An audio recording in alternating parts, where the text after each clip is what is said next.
बैठ जाइए सब, sit down, relax. How are you? Good. Navish भाई, सब इंतजार कर रहे हैं, शुरू से काफी पेशेंस से इन्होंने इंतजार किया है, बहुत सारे एंटरटेनमेंट भी होगी, लेकिन एक्चुअली सब यहाँ पर इस मोमेंट के लिए, इस लम्हे के लिए आए हैं. The stage is all yours. We're all big fans of you. Thanks for having us. जोरदार तालियां for नवीश भाई.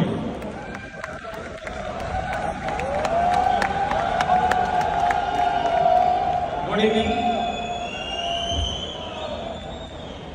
मुझे उम्मीद है आप सब लोगों ने बहुत एंजॉय किया होगा आज. किसी भी शो का आज तक इतना बड़ा शो का टिकट 70-80 हजार रुपए तो नहीं शायद बिका होगा. एक बंदा 70-80 हजार रुपए अपने पॉकेट से खर्च करके दुबई ब्लैक पैंथर 5.0 देखने के लिए आया. और पिछले 4 दिन इंडिया से मुझे लगता है कि हर एक स्टेशन से, हर एक एयरपोर्ट से सिर्फ और सिर्फ ब्लैक पैंथर के लोग आ रहे हैं. कुछ लोग आज पहली बार यहाँ बैठे होंगे और शायद उन लोगों को लग रहा होगा यार पता ही नहीं चल पा रहा है, इतना क्राउड क्यों इतना चिल कर रहा है, क्यों इतना क्राउड शोर मचा रहा है, क्या ऐसी वजह है. और मुझे लग रहा है कुछ स्टाफ को इनसिक्योरिटी भी फील हो गई थी कि भाई शायद आपका स्टार्टअप बड़ा है. ये स्टार्टअप बड़ा नहीं है, ये कमाया है. ये कमाया है कैसे? -36 करोड़ माइनस से 4 साल पहले जब स्ट्रगल कर रहा था तब आप भाइयों के बीच में से 4-5 लोगों ने साथ खड़ा होकर कहा था कि नवीश भाई आपके साथ में चलते हैं. और उन 4-5 लोगों से आज 5.3 मिलियन यूजर 134 कंट्री में एक्टिव यूजर बनाए. 5.3 मिलियन यूजर और सब्सक्राइबर यूजर जो फॉलो नहीं करते, सिर्फ एक बार अगर नवीश चौधरी ने बोला तो दुनिया के किसी भी कोने में तो फ्लाइट लेके पहुंच जाएंगे जहां बोला. क्योंकि लोगों को जीना सिखाया, लोगों को कमाना सिखाया, लोगों को अच्छे इंसान बनना सिखाया. ये नहीं बताया कि सिर्फ पैसे बना के आप गलत जगह जाके अपनी गलत आदतों को सामने दिखाओ लोगों को. सिर्फ ये बताया कि आपको एक अच्छा इंसान बनना है. पैसे अर्न करेंगे, मिलके करेंगे. जब पहले दिन से लोग अपने साथ आके खड़े हुए थे तभी उन लोगों से ये नहीं कहा था कि आप लोगों से बिजनेस चाहिए. कभी नहीं कहा किसी भी आदमी को कि बिजनेस करने के लिए आप मेरे साथ आओ. मैंने हमेशा एक ही चीज कही कि आप मेरे साथ सिर्फ खड़े हो जाओ. आने वाले 1-2 साल आपके लिए क्या होने वाला है आप सोच नहीं सकते. और शायद $1 से TLC स्टार्ट हुआ था आज से 1.5 साल पहले. आज $78 है. 78 टाइम्स लोगों ने प्रॉफिट बनाए. और मैं ये कह रहा हूं कि मैंने कभी आप लोगों से कहा ही नहीं कि आप TLC बाई करो.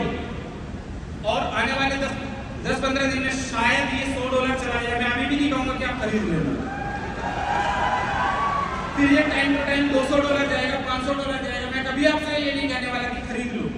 मैंने सिर्फ ये कहा कि आप सिर्फ साथ खड़े हो जाओ.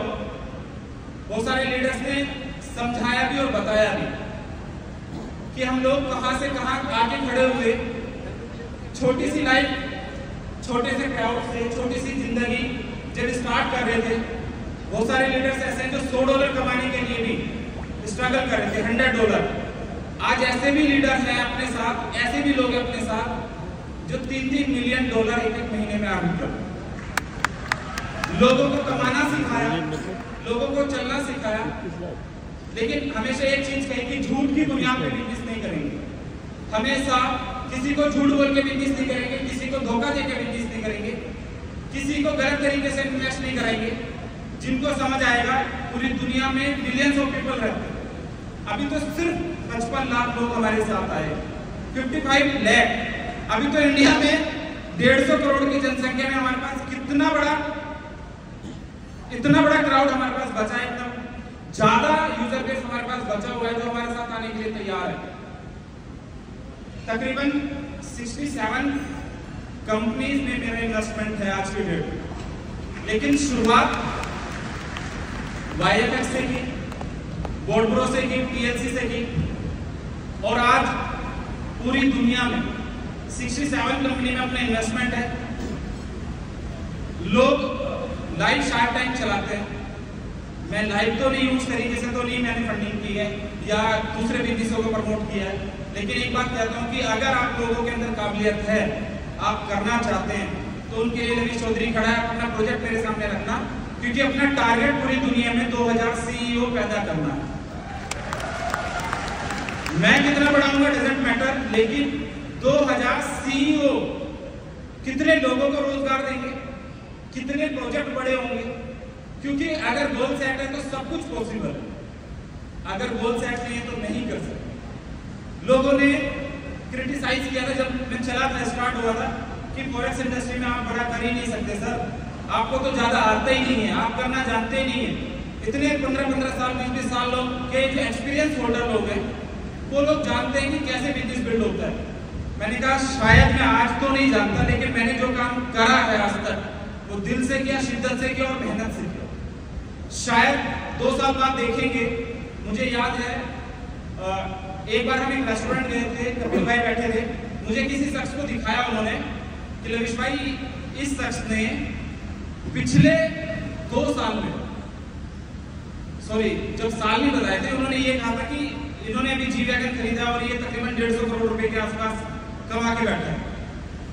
मैंने उनसे पूछा भाई कितना टाइम हुआ इनको दुबई आए? उन्होंने कहा इनको 12 साल हो गए।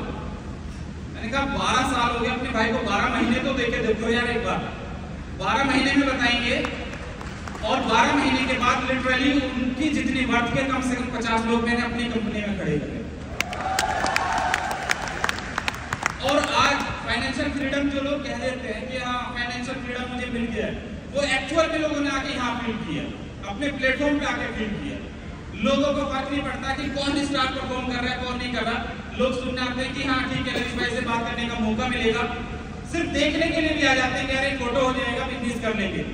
लेकिन यहाँ तक आने के लिए जो आप लोगों का प्यार मिला, मेहनत, शिद्दत, उन सारी चीजों के पीछे मैं एक बार जानता हूँ।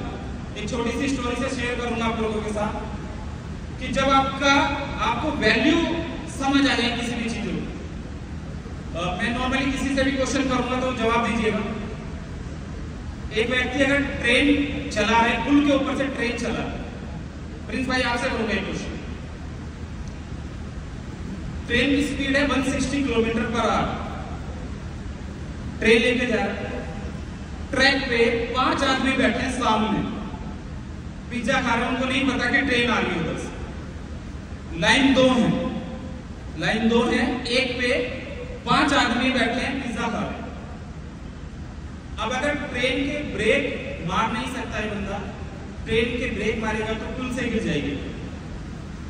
इसके पास ऑप्शन है कि ये इस ट्रेन को रिट्रैक कर सकता है, दूसरी पटरी पे लेके जा सकता है, वहां पे एक बंदा खड़ा है। अगर ये सामने से जाता है तो 5 बंदे मरेंगे, और अगर दूसरी साइड से जाता है तो एक बंदा मरेगा। तो इसे किधर से जाना चाहिए? एक से? ओके, 5 को नहीं पता था ट्रेन आ रही है, और इस बंदे की भी गलती नहीं थी क्योंकि उसको भी नहीं पता था कि 5 बैठे हैं, तो ये मर्डर नहीं होता। लेकिन एक आप कह रहे हो कि एक को मार दो तो ये तो मर्डर हो सकता है। बट कोई बात नहीं, अगर मैं अब ये कहूं कि उस ट्रैक पे जो आपने कहा कि एक को मार सकते हैं, अगर मैं ये कहूं कि उस ट्रैक पे वो एक आपका बेटा है, अब किसे मार? अभी भी बेटा को मारोगे? हाँ, ये तो ह्यूमैनिटी है। लेकिन अगर मैं नेचर की बात करूं, लोगों के नेचर की बात करूं, तो लोग अपने बेटे को नहीं मारेंगे।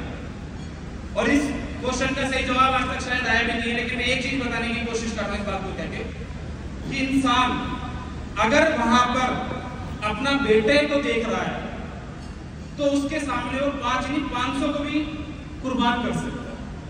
तो सिर्फ वो एक आपका गोल है, जिस दिन आपको वैल्यू समझ आ जाएगी, क्योंकि उस बंदे की वैल्यू जब तक उसका बेटा नहीं था तो उसकी वैल्यू नहीं थी, और वैल्यू नहीं थी तो वो 5 को क्या किसी को भी मारने के लिए तैयार था। जब उसको पता चला कि वो उसका बेटा है और उसकी वैल्यू समझ आए तो वो 5 को मारने के लिए तैयार है। तो बस छोटी सी बात इतनी सी है कि जिस दिन हमें अपने गोल की वैल्यू समझ आ जाती है हम लोग दुनिया कुर्बान कर सकते हैं और अपने गोल को अचीव करने के लिए कुछ भी